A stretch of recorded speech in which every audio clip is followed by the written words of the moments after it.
It's Movie Time is produced by John DeSando. Listen to the full shows and read reviews online at WCBE.org. I'm John DeSando. I'm Wayne Miller.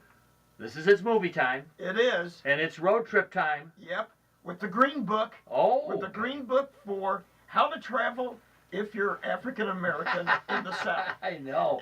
In the early 1960s. Oh my gosh, there was a booklet to tell you where you could eat and where you could sleep, where you would be accepted. Yes, oh. Yes. And what kind of amazed me about the movie, number one, that somebody, and of course it's based on a true story, and this guy, African American, brilliant pianist, a concert pianist who had played for presidents, and the guy lived in this extremely lavish apartment over Madison Square Garden, I think it was. Carnegie Hall. Carnegie Hall, that's right.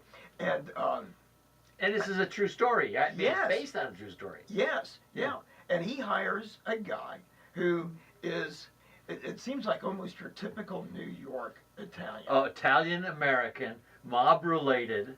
Oh, that. And almost Viggo Mortensen, who plays the Italian, is almost unrecognizable. Oh, he put on weight. Yes, a lot of weight, and he just, in other roles that we've seen, all the way from the Lord of the Rings trilogy, and nominated for Captain Fantastic. Yes, and very, very excellent actors, been on the scene for quite a while, but never's broken into kind of like the top tier, like some other ones. Like even who he reminds me of somewhat is Liam Neeson.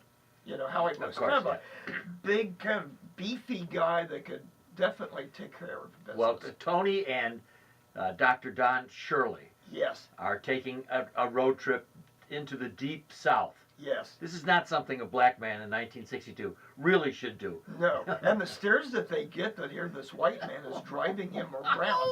And of course, places that he can't sleep. He can't stay in the hotel. And one of the best scenes I thought was near the end, when he wasn't allowed to even eat in the dining room of where he'll be playing. Where hundreds of people were waiting for him to play. Yes. The holiday. It was supremely ironic. They even have a little anecdote about Nat King Cole. Yes. Whom you're going to think about immediately when you see him, who was beaten up. Yes. Well, and I remember, in fact, reading about, but I remember at the time the Nat King Cole's TV show, and how a lot of stations in the South would not even air it or broadcast it. Peter Farrelly is the director, and he did Dumb and Dumber.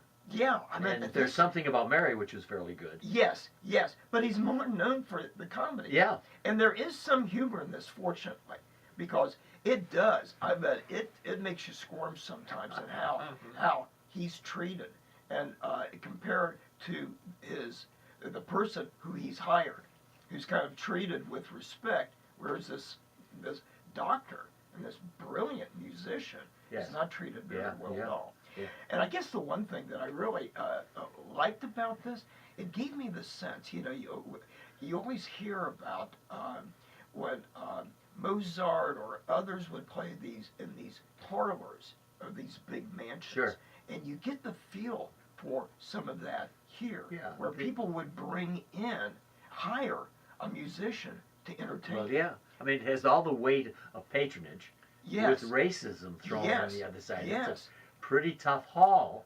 And one of the things I like, too, about the film is that it's measured in its response to the racism. That is, Dr. Shirley is aware of the balance that he has to make between being outraged and being accepted. Because this trip is partly his way of looking in the face of racism. And, being dangerous, but also during that time, he's not quite willing to deal with violence, whereas, of course, Tony the Lip is ready to go. He kind of relishes it. But he learns moderation himself. Yes. And the time period that this takes place, 1962, and it's right before, like, the Voting Rights Act and some of the marches and things like that. But of course, after some of the Supreme Court rulings on segregated schools and Rosa Parks, and it's after that Yes. period, but before, uh, not only a lot of the violence in American society in the mid '60s and later, Right. or some of the legislation, Yeah. or federal troops being sent down to help desegregate schools. Well, they even have a little piece where Bobby Kennedy intercedes for, Yes, for yes, Dr. Shirley. Yes, And- then And they invoke John Kennedy too, and we have only to look forward to the terrible assassinations. There's no Yeah. mention of Martin Luther King here because I guess he wouldn't have been prominent at that time, perhaps. Well, it was before some of his prominent. Okay. His March on Selma, Yeah. things like that. Yeah. And so you really have to know a little bit about American history during this time, because the early '60s, and this was even before such things as Beatles. It was about '64, and Rolling Stone, Sure. and stuff like that. And the guy's a great musician, particularly one great set piece, and it looked like an African American roadhouse Right. that they go to, and the two of them, and how he, in a way, is kind of accepted, in some ways, maybe even more accepted by than Dr. Shirley is by other blacks. But it's Yeah. nice. It is a nice scene where he plays jazz the way he wants to play it Yeah, with the other players in Yes. the club. It is very sweet because remember, one of the ironies of this is he's an alien yes, wherever he goes. His own people, because he's very talented and wealthy, yes, and yeah, to the whites for the obvious reasons that we see along there. yeah, And yeah. so it's nicely done to give it a sense of realism and the sense of a person who needs to belong, I guess, regardless of color. One thing too, we talk about both the main leads, but I think a lot can be said about how excellent the supporting cast. His wife, His wife, Vigo's, yeah. Martin's is Uh, Tony's wife. Yes, Linda Cardinelli, Yes. Cardellini, Yes. and because I remember her not from any movie, but from TV shows. Okay. Yeah, she was on that Freaks and Geeks, early where a lot like James Franco and Seth Rogen and Jason Segel come from, a lot of different people came from this short-lived kind of coming of age type of TV series years ago. And there, I think maybe at least 20 years ago, possibly. And she does an excellent job. Oh, she does. Shirley's two other musicians with him, two white guys, and I think both of them. One of the writers plays also. Yes, In there. yeah, That would the son. yes, Yeah. yeah. The son of Tony Lip. Yeah. And of course his last name's so hard to pronounce. And everybody has Right. trouble. That's kind of a running gag throughout the movie. I know. That they can't pronounce his last name. Veolanga? Yeah. Something like that. We don't try here on It's Movie Time. Yeah, We right. bypass it if we're not sure. Because after all, his radio. Well, this reverse driving Miss Daisy, Yes. right? Yes. Is do you think it's an appropriate holiday time movie? Yes, I do.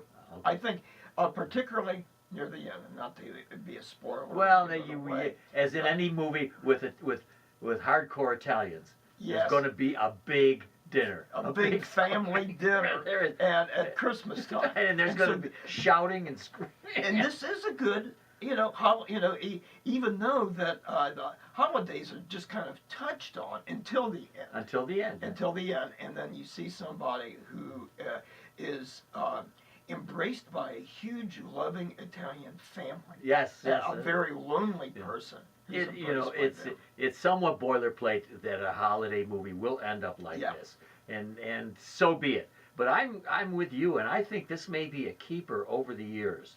I think it's one that people may bring back. Yes. Not quite to the extent of It's a Wonderful Life, but to the extent that it would be enjoyable to have, it would be feel good, and it has something important to say, and I don't think the issue of prejudice, racism is going to go away.